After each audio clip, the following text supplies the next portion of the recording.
2 gadget लागू करा, त्याप्रमाणे ते जी आर निघाला.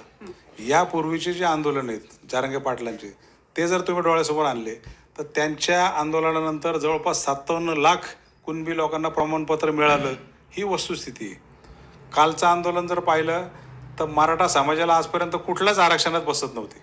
निदान कालच्या आंदोलनाचं यश काय, निदान हे जी आर तर निघाला.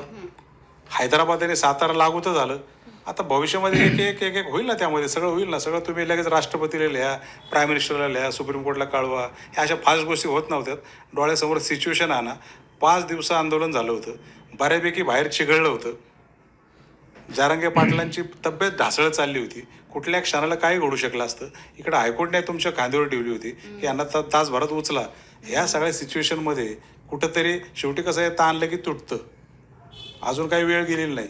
जरांगे पाटलांना असं वाटलं ना, आपण जर त्यांना कन्व्हिन्स करू शकलो की हे तुमची सगळी फसवणूक झाली, सगळं चुकलं, तर त्यांना परत आंदोलनाचा रस्ता रिकामा आहे ना.